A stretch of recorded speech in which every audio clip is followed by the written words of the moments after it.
د بي بي سي ونیزې خپرونې لوبې ته ستړي مه شئ. پیل په افغانستان کې له کرکټه کوو. په کابل کې د شپږیزې سیالیو ته په لومړي ځل سوداګرو لوبډلې او لوبغاړي وپېرل یا واخیستل.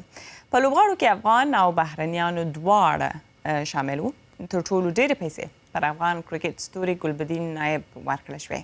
دی د 7.4 میلیونو افغانیو په ارزښت، پاکستانی لوبغاړی رومان رئیس د 4.2 میلیونو افغانیو او نور له دې په ټیټو بیو واخیستل شول. په دغو سیالیو کې به 6 لوبډلې لوبیږي. زموږ همکار فرید الله نظري د ناستې ته ورغلی و او رپورټ پرې لري. د شپږیزې کرکټ سیالیو ته د ارزښت شیبې او انتظار د دې دی چې څوک د چا کیږي او کم لوبغاړی به د خپل بخت ستوری لوړ ګوري. 6 لوبډلو لوبغاړي واخیستل. ګلبدین نایب په 9 میلیونه او 400,000 وپېرل شو. زه ډېره خوشحاله یم. ډېر تصور نشم کولی چې افغانستان کې هم د کرکټ په ارزښت باندې خلک پوه شول. اصلا ډېر د خوشحالۍ دا اواز دا نږدې نه کړم خو اصلا مې باور نه کېږي. ډېره خوشحالۍ وه. دلته نو دریځوال د پیرودونکو زړونه تخنوي چې وهڅېږي په بهرنیو او افغان ستورو دې د بیو سیالي وشي. لاسونه یې پورته وساتل او څارې څیرې څه چې نوي لوبغاړي هم پکې رامخې ته شول. دا د افغانستان د کرکټ په تاریخ کې یوه جلا ورځ وه. افغانانو په لومړي ځل د کرکټ سیالیو ته لوبغاړي پیرل. بولۍ وشوه، خو دا خلک اوس د شپږیزې سیالۍ ته د ګټلو لوبغاړو دپاره په تمه دي چې هم ګټونکي شي او هم نورو ته د هڅولو لار جوړه کړي چې افغان کرکټ لا پسې وغوړېږي. فرید الله نظري، بي بي سي، کابل.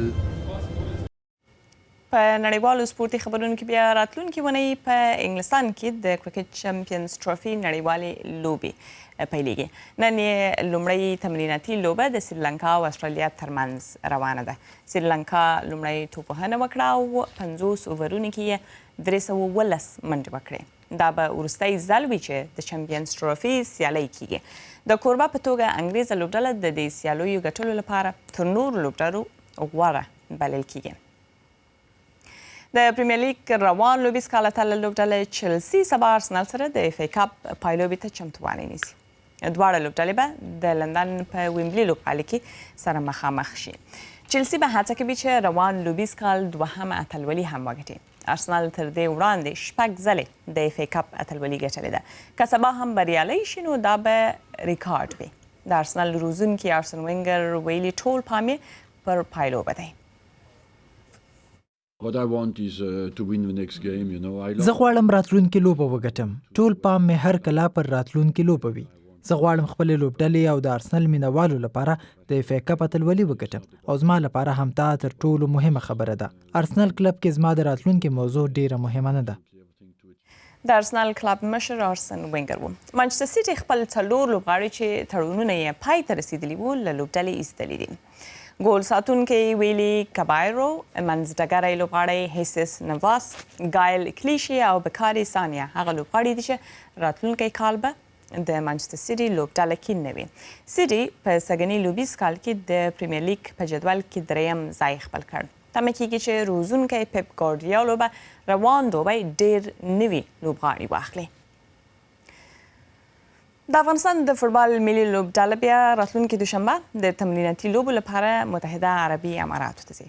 د افغانستان فوټبال فدراسیون وایي افغان لوبډله به له تمریناتو وروسته په دوبۍ کې له مالدیف سره دوستانه لوبه ولري او بیا به د اسیایي ملتونو جام ته د رسیدو په لومړي پړاو کې له کمبودیا سره د سیالۍ ډګر ته ووځي.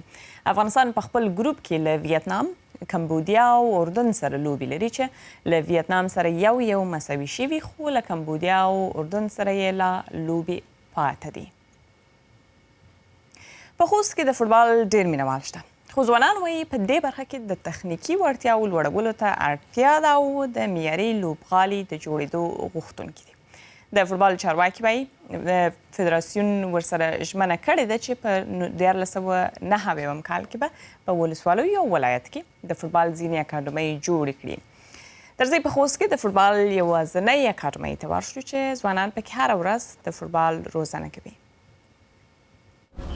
د فوټبال مینا دا په خوست کې د فوټبال یوازینۍ اکاډمي ده چې ځوانان پکې هره ورځ د فوټبال روزنه او تمرین کوي. د خوست په فوټبال لیګ سیستم کې د ABC کچې 15 لوبډلې جوړې شوي او ډېری لوبغاړي یې په همدې اکاډمۍ کې روزل کیږي. هر وخت مازدیګر دلته راځو فوټبال کوو. د خوست فوټبال انشاءالله اوس د کامیابۍ په طرف روان دی. یو وخت چې خوست کې هیڅ فوټبال نه خو دا موږ ته سټیډیم جوړ شو. د سټیډیم خوا کې دلته اکاډمي ده. هر وخت دلته تمرین ته راځو. نور ملګري مو هر وخت تمرین کوي. انشاءالله کوشش کوو چې په راتلونکي کې دغه رقم تمرینات ته ادامه ورکړو د خوست لپاره داسې فوټبال وکړی شو چې خوست خلک پر موږ ویاړي.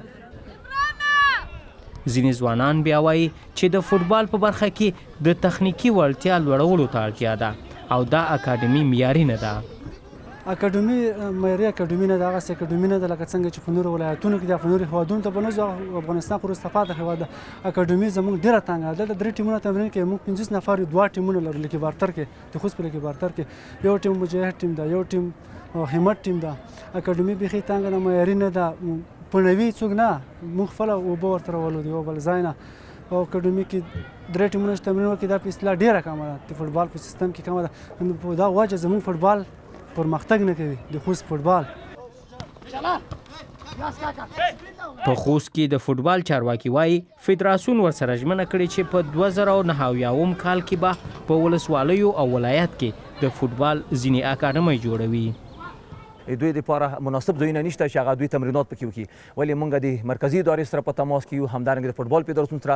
هغوی موږ ته وعده راکړې ده چې په 1999 کال کې به انشاءالله تعالی په ولسوالۍ کې او همدارنګه په مرکز کې موږ ځینې اکاډمیګانې د لوبغاړو لپاره جوړې کړو چې تر څو ورزشکاران په آزاده فضا کې دوی تمرینات ترسره کړي او خوست ولایت یو غښتلي او پیاوړي ټیمونه ولري چې تر څو د افغانستان د مرکز په کچه او د نړیوالو په کچه ځلیدونکي ستوري وځلیږي. له ستونزو سره سره اوس هم په خوست کې د فوټبال ډېر مینهوال شته.